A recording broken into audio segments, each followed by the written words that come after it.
কথায় আছে যে জীবনে কিছু শুরু করার আগে স্বপ্ন দেখা অত্যন্ত গুরুত্বপূর্ণ, আর এটা 100% সত্যিও। কিন্তু কিছু মানুষ স্বপ্ন দেখা শুরু না হয় করে দেন, কিন্তু তারপর থামেনি না। স্বপ্ন দেখতেই থাকেন, তারা ভাবতেই থাকেন, কর্ম করেন না। এমন সময় আপনাকে নিজেকে জাগিয়ে তুলতে হবে। নিজেকে বলতে হবে যে এবার উঠে কর্ম করার সময় এসে গেছে।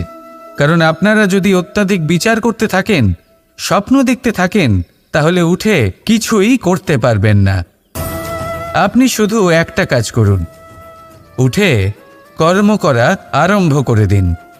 তারপর ভেবেচিন্তে ধীরে ধীরে নিজের কর্মকে দিশাও দিন আর তাকে উচিত গতিও দিন। কারণ এটাই হলো সাফল্যের মূল মন্ত্র। না শুধু কর্ম করুন না ভাবনা চিন্তা করে, আর না শুধু ভাবুন কর্ম না করে। সাফল্যের মূল মন্ত্র হলো এর ভারসাম্যে। তাহলে এটাই করুন, সাফল্যকে লাভ করুন, আর আমার সাথে ভালোবেসে বলুন রাধা রাধা। সময় অত্যন্ত কঠোর প্রভু। আপনি অনেক লোককে এটা বলতে শুনে থাকবেন, আমার কাছে এত সময় নেই, এই কাজে আসলে অনেক সময় লেগে যাবে, এই বিষয়ে ভাবার জন্য আমার সময় লাগবে।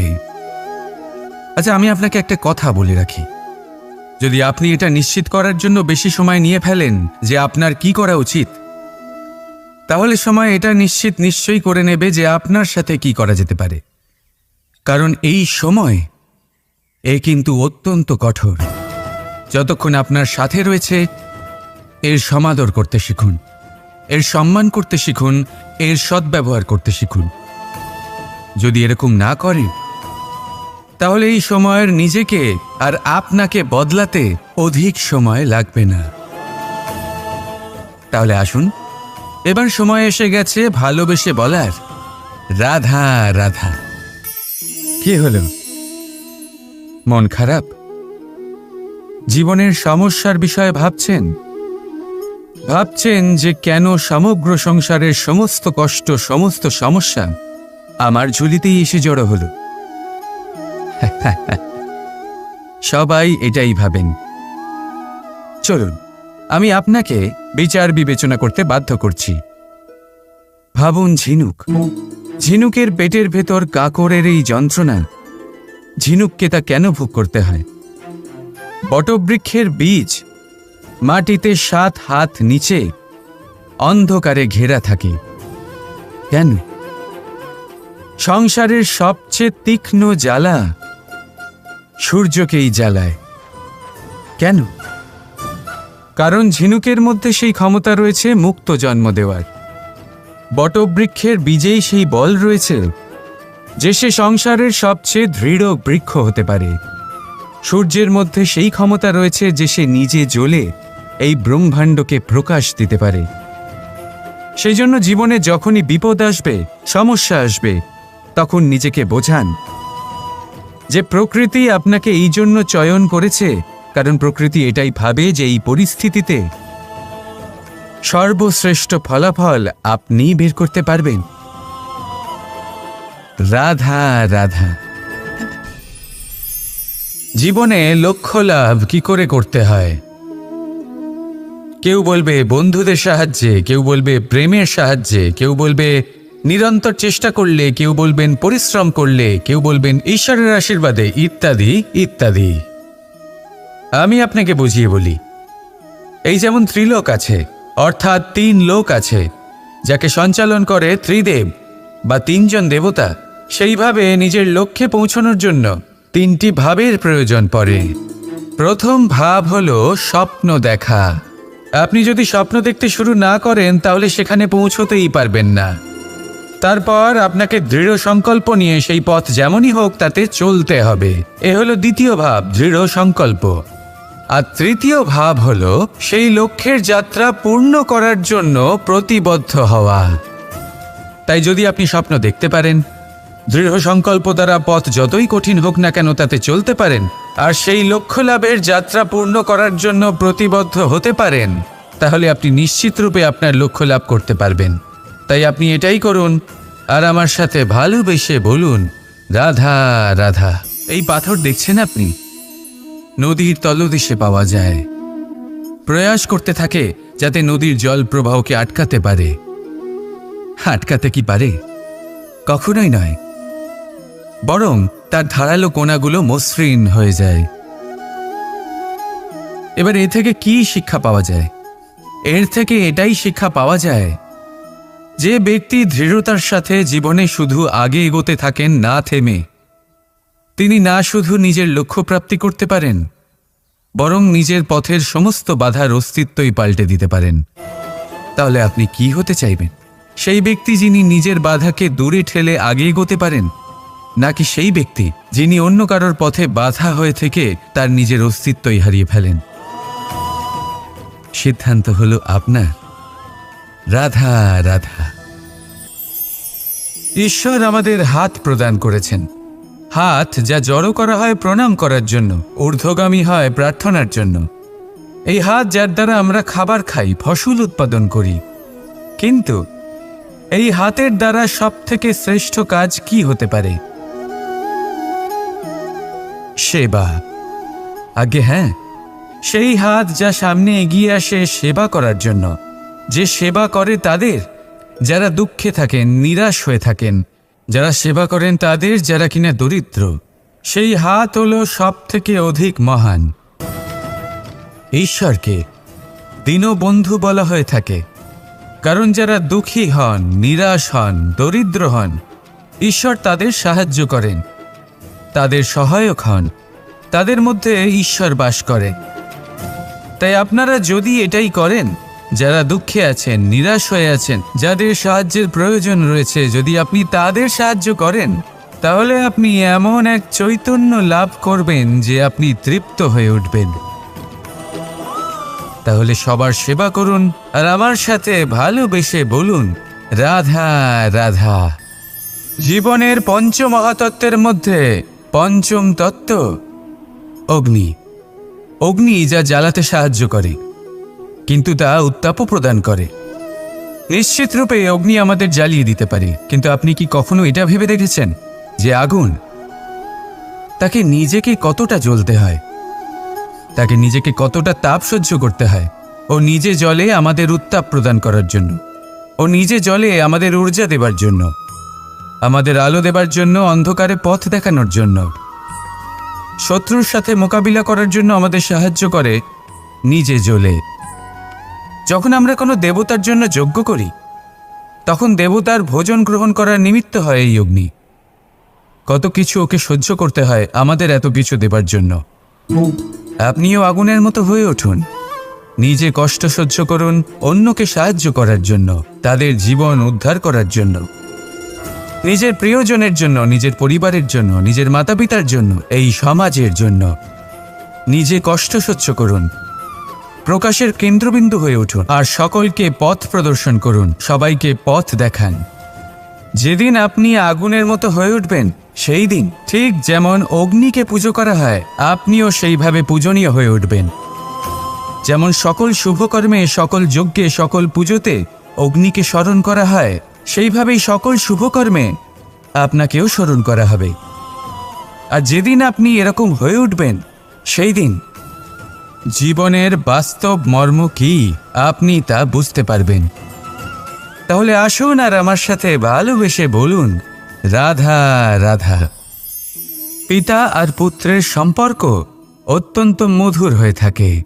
পিতা স্বপ্ন দেখেন, তাকে পূর্ণ করার সকল সম্ভাব্য চেষ্টা করেন, কিন্তু তাও অনেক সময় ওনার স্বপ্ন অপূর্ণ থেকে যায়।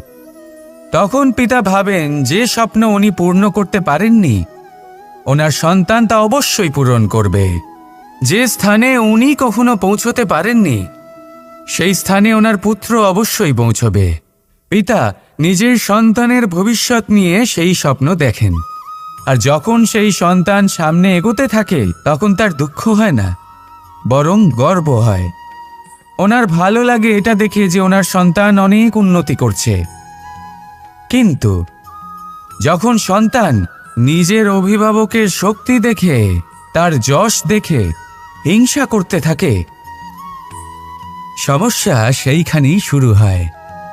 সেই জন্য সকল সন্তানকে এটা মনে রাখতে হবে, দেখুন, পুত্র হবার সুবাদে এক সন্তান হবার সুবাদে এটা হলো আপনার অধিকার যে আপনি আপনার পিতার থেকে বেশি উন্নতি করবেন।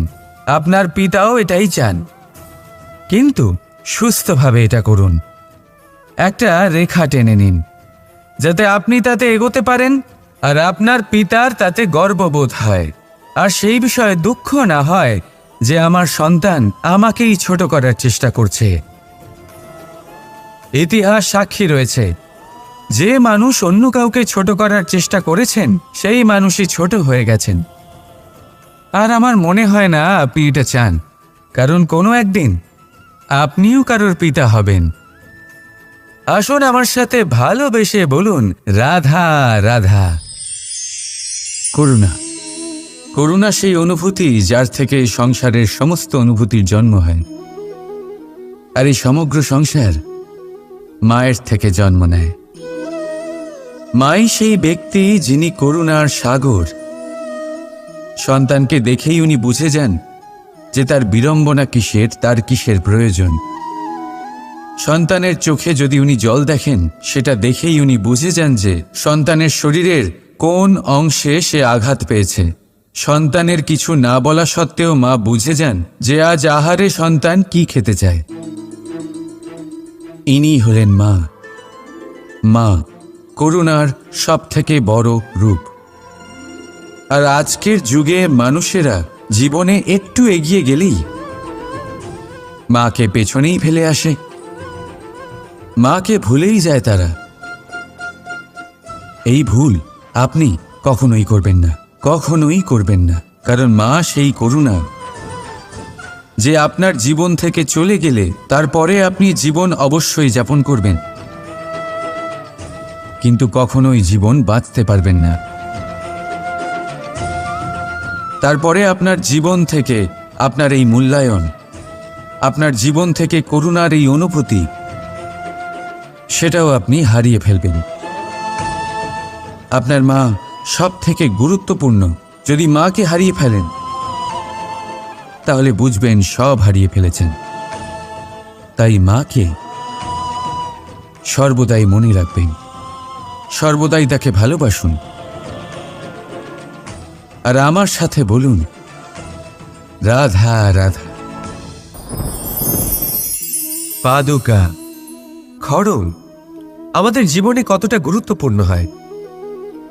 যখনই আমরা এটা পায়ে পড়ে হাঁটি, এটা আমাদের রক্ষা করে কাঁটা থেকে, ছোট পাথর থেকে। এটা আমাদের সুরক্ষিত রাখে। কিন্তু যদি এটাকেই আমরা অন্য দৃষ্টিভঙ্গি দিয়ে দেখি, তাহলে এই পাদুকার জন্যই হাঁটার সময় পেছন থেকে আমাদের পায়ে কাঁটা লেগে যায়। এরকম মানুষও আমাদের জীবনে থাকে, যে থাকে তো আমাদের সাথেই, কিন্তু এরাই আমাদের পিঠ পিছে কাদা ছোড়ে। এবার হাঁটার সময় যখন আপনার পায়ে কাদা লাগে আপনার পাদুকার জন্য, আপনার নজর সেদিকে থাকে না, আপনার নজর থাকে সামনের দিকে, কারণ সেটাই আপনার লক্ষ্য, সেটাই আপনার পথ, আর সেটাই আপনার করা উচিত। তাই মনে রাখবেন, আপনার পা ধরে সেই টানতে পারে যে আপনার পেছনে রয়েছে, আর আপনার নজর সেখানে নয়। সবসময় সামনে নিজের লক্ষ্যে থাকা উচিত। প্রতি মুহূর্তে নিজের লক্ষ্যের দিকে তাকিয়ে থাকুন, সবসময় জীবনের সামনে এগোতে থাকুন। আর রাধা রাধা।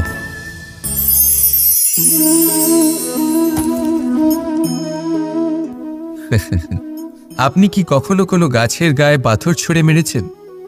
আজ না হোক, ছোটবেলায় কখনো না কখনো নিশ্চয়ই ছুঁড়েছেন। এখনো বাচ্চারা সেটাই করে থাকে। কিন্তু আপনি কি কখনো ভেবে দেখেছেন যে কেন সেই গাছের ওপরই পাথর ছুঁড়ে মারা হয় যাতে ফল থাকে? কোনো সাধারণ বা ফলবিহীন গাছের ওপর এত পাথর কেন ছোড়া হয় না? কারণ খুবই সহজ, আমরা ফল খেতে চাই, আর সেটা পারার জন্য আমরা পাথর ছুঁড়ে সেগুলিকে প্রাপ্ত করার চেষ্টা করি। আর অন্যদিকে সেই গাছ এই পাথরের রূপে বিরোধিতা সহ্য করে, তবুও সেখানেই দাঁড়িয়ে থাকে যেখানে তার অবস্থান। সেই ফল আমাদের দিতে থাকে যা সর্বদা আমাদের দিয়ে এসেছে, আর সেই জন্যই সে আমাদের কাছে মূল্যবান। তাই মনে রাখবি, আপনার জীবনেও এরকম অনেক মানুষ আসবেন বা হয়তো এখনই আছে, যারা আপনার বিরোধিতা করেন, যারা আপনার জীবনে সংকট ডেকে আনে, আপনাকে দোষারোপ করেন, কিন্তু আপনার নজর সেদিকে থাকা উচিত নয়। তাই একটা গুরুত্বপূর্ণ সত্য সবসময় মনে রাখবেন, সেই গাছের ওপরেই পাথর এসে পড়ে যে ফল ধারণ করে, যে মূল্যবান হয়। রাধা রাধা। শব্দ, এই শব্দ কি? ফুসফুস থেকে নির্গত বায়ু যা কণ্ঠের সাথে ঘর্ষণে কম্পনে পরিবর্তিত হয়, এই কি শব্দ? না, শব্দ হলো নাদ, শব্দ হলো ব্রহ্ম। এই শব্দ অত্যাধিক শক্তিশালী। এই শব্দতে এত শক্তি থাকে এই সংসারকে বদলে দিতে পারে। আপনার শব্দ বীজের ন্যায় হয়, কারোর মনে কাঁটাও উৎপন্ন করতে পারে, আবার পুষ্পও উৎপন্ন করতে পারে। যদি কোনো ব্যক্তি নিরাশ হন, নিজের জীবনের সবথেকে কঠিন সময় পার করছেন, তাকে প্রেরণার দুটি শব্দ বলে দিলেই সে অসম্ভব থেকে অসম্ভবকারী কার্য করে দেবে। যেমন জাম্ববানের প্রেরণার দ্বারা বীর হনুমান সাগর পার করেছিলেন। আর যদি কেউ উৎসাহী হন, তার উৎসাহ কম করার জন্য বলা দুটি শব্দ তাকে তার পতনের দিকে নিজে থেকেই নিয়ে যেতে পারে। তাই এই শব্দের মাহাত্ম্য বুঝুন, শব্দের শক্তিকে বুঝুন, আর আমার সাথে ভালোবেসে বলুন রাধা রাধা। ফাগুন পূর্ণিমাতে পালন করা হয় এই বিশেষ উৎসব, যার নাম শুনতেই রঙের কথা মনে পড়ে, মন উচ্ছ্বসিত হয়ে ওঠে। এই উৎসবের নাম হল দোল। এমন কি বিশেষ রয়েছে এই উৎসবে যা অন্য কোনো উৎসবে নেই? ত্যাগ। নতুন কোনো রঙকে আপন করে নিতে গেলে পুরনো রঙকে ত্যাগ করে দিতে হয়। সাতরঙা হওয়ার জন্য সাদা কাপড়কেও নিজের উপর নতুন রং ধারণ করতে হয়। আর এই ত্যাগ একেবারেই সরল নয়। সেই জন্যই তো রং খেলার পূর্বে আমরা হোলিকা দহন করি। হোলিকার অন্ত হলো, আর প্রহ্লাদ বেঁচে গেল। অর্থাৎ যে অপবিত্র ছিল, অসত্য ছিল, তার অন্ত হলো, আর যে পবিত্র ছিল, যে সত্য ছিল, সে থেকে গেল। এইভাবে আপনিও আপনার মনের মধ্যে যত বিকার রয়েছে, যে বিকারের বোঝা আপনি বয়ে নিয়ে চলেন, সেই ভার হোলিকা দহনে ভস্ম করে দিন। নিজেকে হালকা বোধ করবেন, আর যখন নিজেকে হালকা বোধ করবেন, নিজে থেকেই জীবনে উন্নতি করবেন। তাই এই দোলে নিজেকে বিকার মুক্ত করুন। দোলের এই আনন্দ আরো অনেক বেড়ে যাবে, আর মন প্রসন্ন হয়ে বলবে রাধা রাধা। এই বছর দোলে নিজের প্রিয়জনকে কোন রঙে রাঙিয়ে তুলতে চান আপনি?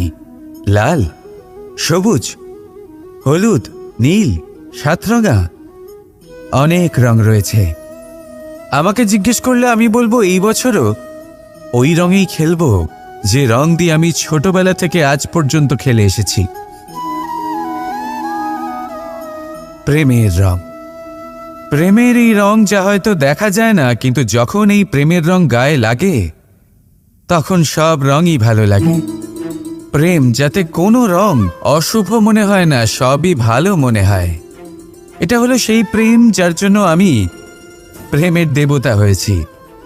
আর সত্যি বলতে আপনারও কিন্তু এই প্রেমের রং দিয়ে খেলা উচিত। প্রচেষ্টা করুন, আপনি এই দোলে যত খুশি রং দিয়েই খেলুন না কেন, তাতে এক বিন্দু প্রেমের রং অবশ্যই মিশিয়ে দেবেন। এই দোলের আনন্দ দ্বিগুণ হয়ে যাবে। আপনজন হোক বা পর হোক, সবার সাথে প্রেমের দোল খেলুন। সবাই কাছাকাছি আসবে, আর সবাই কাছাকাছি এলে যে ঊর্জা তৈরি হবে, সেটাই হলো দোলের আসল রং। তাই এইবার দোলে সকলকে প্রেমের রঙে রাঙিয়ে তুলুন, আর এই প্রেম ভাব নিয়েই বলুন রাধা রাধা। আজ বিজয়া দশমী। সেই দিন যবে শ্রীরাম রাবণকে বধ করেছিলেন। এ হলো সেই দিন যেদিন শ্রীরাম লঙ্কা জয় করেছিলেন। লোকে বলে এটা খারাপের বিরুদ্ধে ভালোর জয়ের প্রতীক। এটাকে দেখার আরও একটা দিক আছে। আগে হ্যাঁ, এটা ভালোবাসার জয়ের প্রতীক। এটা পরিবারের জয়ের প্রতীক। আপনি তো নিশ্চয়ই জানেন যে রাবণ মহাজ্ঞানী ছিল, মহা শক্তিশালী ছিল, মহাদেবের পরম ভক্ত ছিল রাবণ। এবার যে ব্যক্তি কৈলাস পর্বত তুলতে পারত, সেই ব্যক্তি নিজে এক কাটা বৃক্ষের মতো শ্রীরামের চরণে পড়েছিল। কেন? কারণ রামের সাথে লক্ষ্মণ ছিল, কিন্তু ওদিকে রাবণের সাথে বিভীষণ ছিল না। একদিকে এক পরিবারের মধ্যে ভালোবাসা ছিল, কিন্তু অপরদিকে আর এক পরিবারের মধ্যে দূরত্ব বাড়ছিল। তাই মনে রাখবেন, যদি সংসারের ওপরে বিজয় লাভ করতে হয়, তাহলে সর্বপ্রথম পরিবারের মধ্যে ভালোবাসা বজায় রাখতে হবে। পরিবারের মধ্যে ভালোবাসা বাড়ান, দূরত্ব নয়। আপনি সব সময় সুখী থাকবেন, আর জীবনের সমস্ত বাধা আপনি অতিক্রম করবেন। রাধা রাধা। মানুষের স্বভাব হলো ভাবা, ভেবেচিন্তে সিদ্ধান্ত নেওয়া, আর সিদ্ধান্ত নিয়ে এই পৃথিবী বদলানোর ভাবনা নিয়ে এগিয়ে যাওয়া, তাই না? কিন্তু সবাই কি নিজের সিদ্ধান্তের ইতিবাচক পরিণাম পেতে সফল হন? কেন শুধু কিছু মানুষই এই সংসারকে বদলাতে পারেন, সবাই নয় কেন? এর কারণ হলো ভয়। আর এটাই পার্থক্য সফল আর অসফল মানুষের মধ্যে।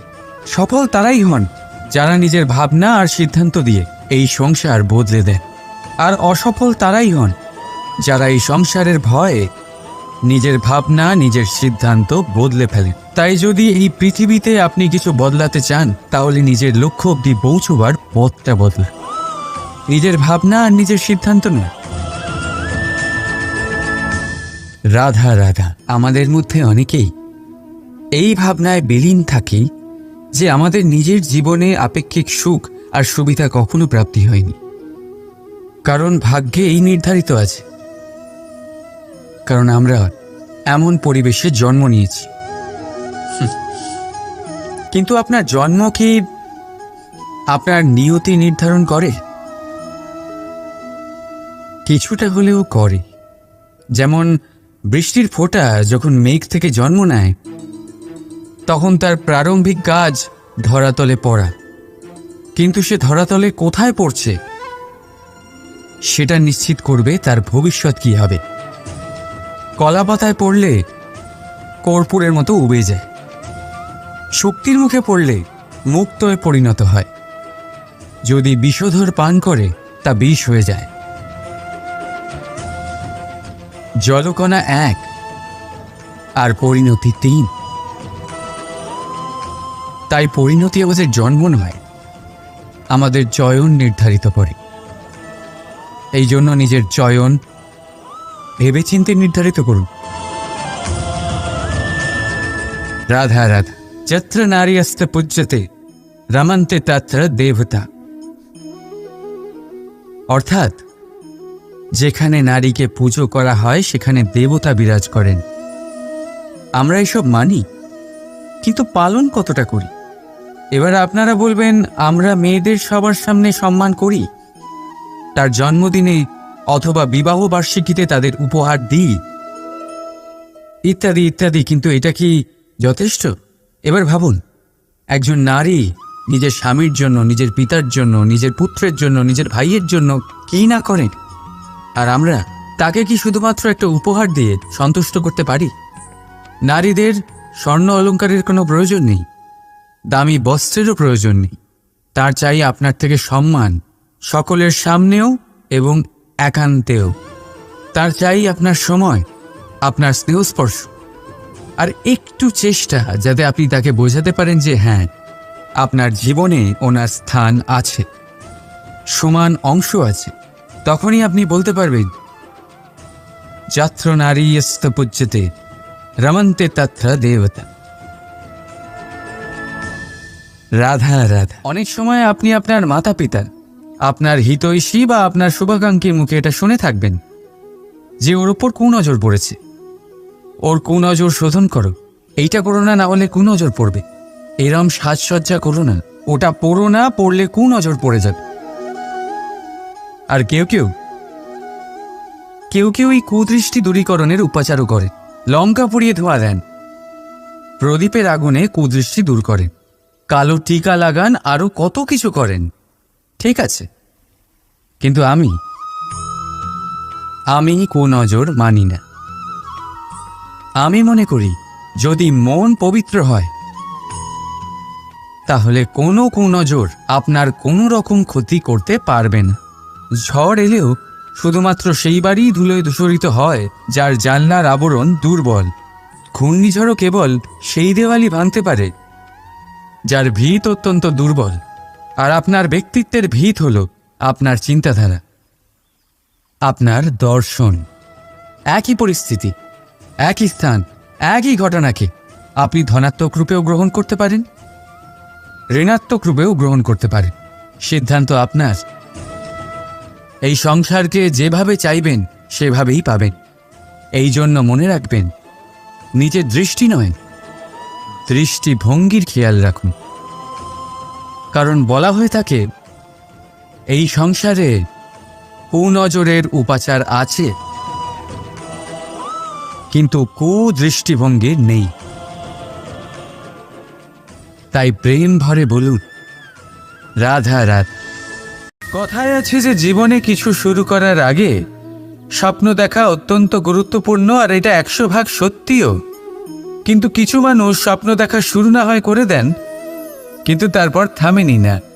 স্বপ্ন দেখতেই থাকেন, তারা ভাবতেই থাকেন, কর্ম করেন না।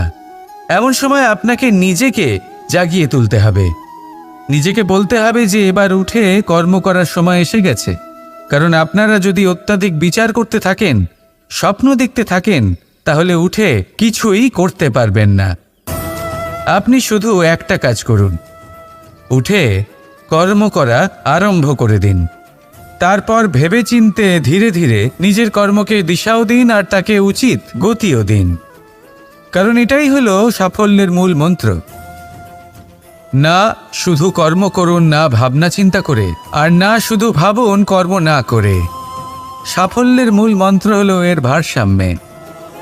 তাহলে এটাই করুন, সাফল্যকে লাভ করুন, আর আমার সাথে ভালোবেসে বলুন রাধা রাধা। সময় অত্যন্ত কঠোর প্রভু।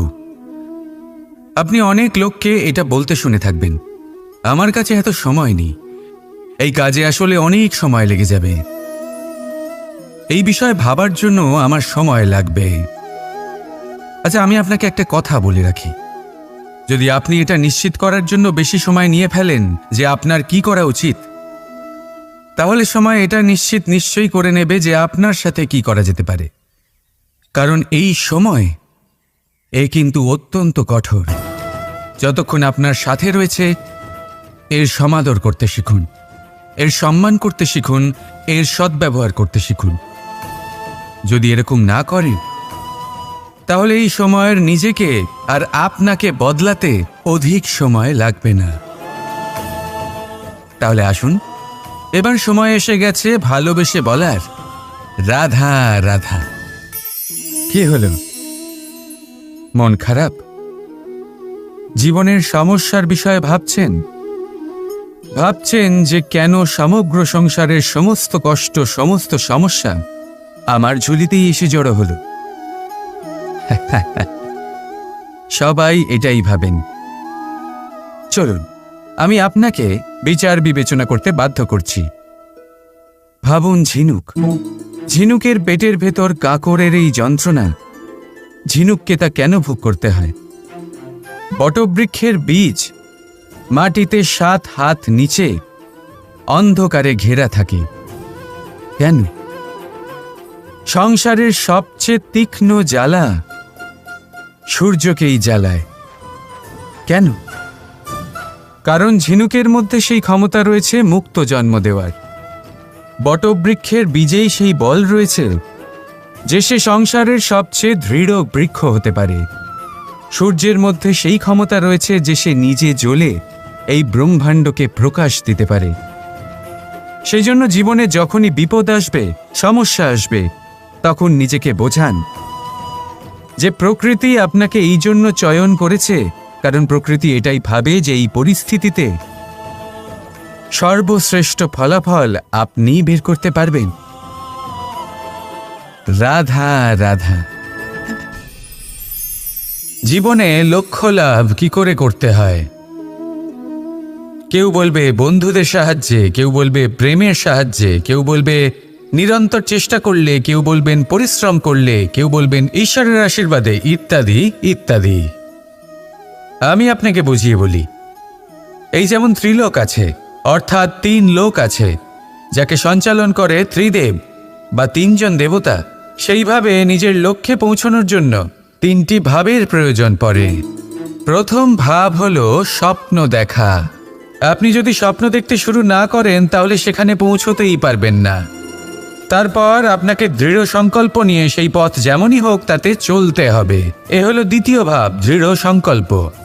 আর তৃতীয় ভাব হলো সেই লক্ষ্যের যাত্রা পূর্ণ করার জন্য প্রতিবদ্ধ হওয়া। তাই যদি আপনি স্বপ্ন দেখতে পারেন, দৃঢ় সংকল্প দ্বারা পথ যতই কঠিন হোক না কেন তাতে চলতে পারেন, আর সেই লক্ষ্য লাভের যাত্রা পূর্ণ করার জন্য প্রতিবদ্ধ হতে পারেন, তাহলে আপনি নিশ্চিত রূপে আপনার লক্ষ্য লাভ করতে পারবেন। তাই আপনি এটাই করুন আর আমার সাথে ভালোবেসে বলুন, রাধা রাধা। এই পাথর দেখছেন আপনি, নদীর তলদেশে পাওয়া যায়। প্রয়াস করতে থাকে যাতে নদীর জল প্রবাহকে আটকাতে পারে। আটকাতে কি পারে? কখনোই নয়, বরং তার ধারালো কোণাগুলো মসৃণ হয়ে যায়। এবার এ থেকে কি শিক্ষা পাওয়া যায়? এর থেকে এটাই শিক্ষা পাওয়া যায় যে ব্যক্তি দৃঢ়তার সাথে জীবনে শুধু আগে এগোতে থাকেন না থেমে, তিনি না শুধু নিজের লক্ষ্য প্রাপ্তি করতে পারেন, বরং নিজের পথের সমস্ত বাধার অস্তিত্বই পাল্টে দিতে পারেন। তাহলে আপনি কি হতে চাইবেন?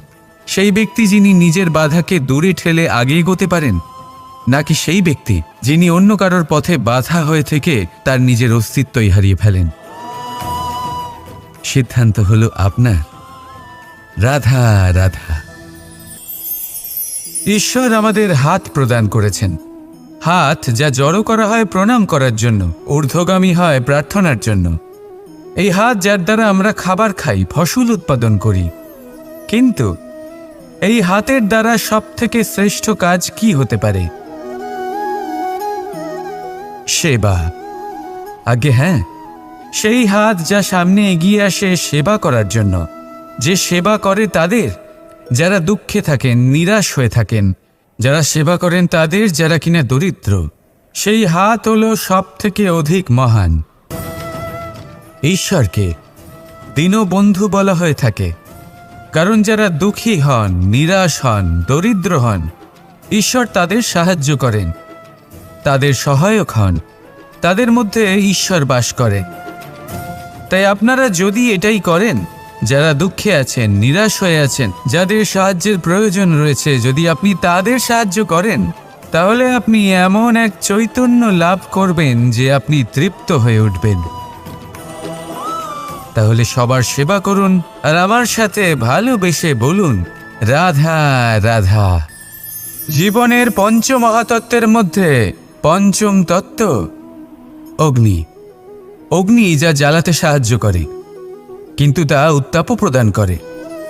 নিশ্চিত রূপে অগ্নি আমাদের জ্বালিয়ে দিতে পারে, কিন্তু আপনি কি কখনো এটা ভেবে দেখেছেন যে আগুন, তাকে নিজেকে কতটা জ্বলতে হয়, তাকে নিজেকে কতটা তাপ সহ্য করতে হয়?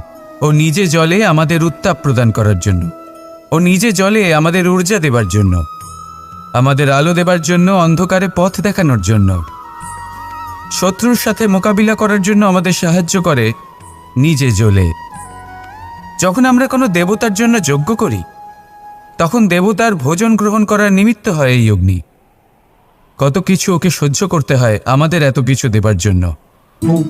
আপনিও আগুনের মতো হয়ে উঠুন, নিজে কষ্ট সহ্য করুন অন্যকে সাহায্য করার জন্য, তাদের জীবন উদ্ধার করার জন্য, নিজের প্রিয়জনের জন্য, নিজের পরিবারের জন্য, নিজের মাতা পিতার জন্য, এই সমাজের জন্য। নিজে কষ্ট সহ্য করুন, প্রকাশের কেন্দ্রবিন্দু হয়ে উঠুন আর সকলকে পথ প্রদর্শন করুন, সবাইকে পথ দেখান। যেদিন আপনি আগুনের মতো হয়ে উঠবেন সেই দিন ঠিক যেমন অগ্নিকে পুজো করা হয়, আপনিও সেইভাবে পূজনীয় হয়ে উঠবেন। যেমন সকল শুভকর্মে, সকল যজ্ঞে, সকল পুজোতে অগ্নিকে স্মরণ করা হয়, সেইভাবেই সকল শুভকর্মে আপনাকেও স্মরণ করা হবে। আর যেদিন আপনি এরকম হয়ে উঠবেন সেই দিন জীবনের বাস্তব মর্ম কি আপনি তা বুঝতে পারবেন। তাহলে আসুন আর আমার সাথে ভালোবেসে বলুন, রাধা রাধা। পিতা আর পুত্রের সম্পর্ক অত্যন্ত মধুর হয়ে থাকে। পিতা স্বপ্ন দেখেন, তাকে পূর্ণ করার সকল সম্ভাব্য চেষ্টা করেন, কিন্তু তাও অনেক সময় ওনার স্বপ্ন অপূর্ণ থেকে যায়। তখন পিতা ভাবেন যে স্বপ্ন উনি পূর্ণ করতে পারেননি, ওনার সন্তান তা অবশ্যই পূরণ করবে। যে স্থানে উনি কখনো পৌঁছতে পারেননি, সেই স্থানে ওনার পুত্র অবশ্যই পৌঁছবে। পিতা নিজের সন্তানের ভবিষ্যৎ নিয়ে সেই স্বপ্ন দেখেন, আর যখন সেই সন্তান সামনে এগোতে থাকে তখন তার দুঃখ হয় না, বরং গর্ব হয়। ওনার ভালো লাগে এটা দেখে যে ওনার সন্তান অনেক উন্নতি করছে। কিন্তু যখন সন্তান নিজের অভিভাবকের শক্তি দেখে, তার যশ দেখে হিংসা করতে থাকে, সমস্যা সেইখানেই শুরু হয়। সেই জন্য সকল সন্তানকে এটা মনে রাখতে হবে, দেখুন, পুত্র হবার সুবাদে, এক সন্তান হবার সুবাদে এটা হলো আপনার অধিকার যে আপনি আপনার পিতার থেকে বেশি উন্নতি করবেন। আপনার পিতাও এটাই চান, কিন্তু সুস্থভাবে এটা করুন। একটা রেখা টেনে নিন যাতে আপনি তাতে এগোতে পারেন আর আপনার পিতার তাতে গর্ববোধ হয়, আর সেই বিষয়ে দুঃখ না হয় যে আমার সন্তান আমাকেই ছোট করার চেষ্টা করছে। ইতিহাস সাক্ষী রয়েছে, যে মানুষ অন্য কাউকে ছোট করার চেষ্টা করেছেন সেই মানুষই ছোট হয়ে গেছেন।